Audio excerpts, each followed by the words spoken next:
மாநில செய்திகள் வாசிப்பவர் ஆல்ரவுண்டர் ஆறுமுகம். கவரப்பேட்டை ஓட்டலில் 600 அப்பளம் சரிந்து 6 பேர் பலி, 3 பேர் பலத்த காயமடைந்து சதாசிவம் டாக்டரிடம் போய் சிகிச்சை பெற்று வருகிறார்கள். கவரப்பேட்டையிலிருந்து சென்னை வந்த பஸ் மேலே கொசு மோதி பஸ் உடைந்தது. கொசுவை தேடுவதில் போலீஸ் தீவிரமாக ஈடுபட்டுள்ளது. கொசுவை பிடித்தால் எறும்பு ரோடு மறியல் நடத்தும் என்று எறும்பு சங்க தலைவர் கட்டை எறும்பு எமது செய்தியாளர் ராமகிருஷ்ணனிடம் தெரிவித்துள்ளார். எறும்பை உடனே பிடிச்சி சக்கரை டப்பாவில் போடும்படி போலீஸ் உத்தரவிட்டுள்ளது. 500 கொசுவுக்கு ரத்தம் தேவை.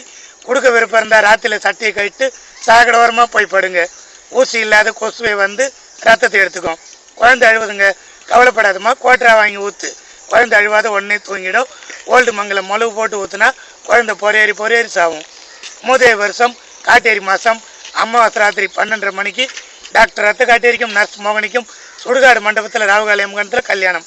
பள்ளி பொரியல், பாம்பு பாயசம், தவளை சூப், எலி ஊறுகாய், கிரிப்பிள்ளை பச்சடி, உடும்பு துவையில், ஆந்த அதிர்சம், அணில் அப்பளம்.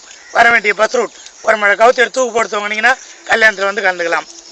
கிருஷ்ணா நதி தண்ணீரை உடனே திறக்க வேண்டும் என்று தவளைகள் சங்க தலைவர் சொரிதவளை நேற்று மாலை மாநல்லூர் குதிரமடுவில் எமது செய்தியாளரிடம் தெரிவித்துள்ளார்.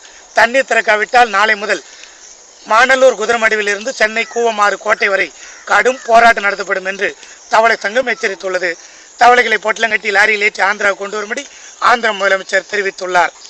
புதுவாயில் பாலத்தில் போண்டா வைத்து கொண்ட ஆயா மேலே லாரி மோதி ஆயா மெக்கானிக் ஷெட்டுக்கும் லாரி ஜிஹெச்சுக்கு அனுப்பி போலீஸ் உத்தரவிட்டுள்ளது.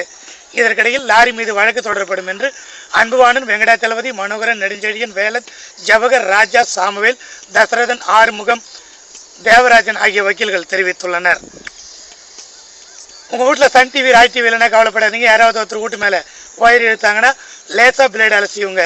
பணம் இல்லாமல் சன் டிவி வரும். ஓனர் வந்து கேட்டால் கொம்பு எடுத்து மண்டி வச்சு ஜெயிலில் கம்பி எண்ணி பொறுமையாக ஜாமீனில் வந்து சன் டிவி பார்க்கலாம். ஆடு மாடுகள் தண்ணீர் இல்லாமல் கஷ்டப்படுவதாகவும் வைக்கோல்கள் மிஷின்களில் அறுப்பதால் வைக்கோல்கள் சேதமாகி விடுவதால் தங்களுக்கு தீனி இல்லை என்றும் கூறி நாளை பண்டலூர் முதல் முதுமலை காடு வரை கடும் போராட்டம் நடத்தப்படும் என்று ஆடு மாடுகள் சங்க தலைவர் காங்கேயன் காலை எமது செய்தியாளர் இந்துஜாவிடம் தெரிவித்துள்ளார். இதற்கிடையில் ப்ளூ கிராஸ் அமைப்பு பாம்புகள், நாய்களை மட்டும் கண்டுகொள்வதாகவும் தங்களை புறக்கணிப்பதாகவும் ஆடு மாடுகள் சங்க தலைவர் தருமபுரி காங்கேயன் காலை மேலும் கூறினார். ப்ளூ கிராஸ் அமைப்பு மீது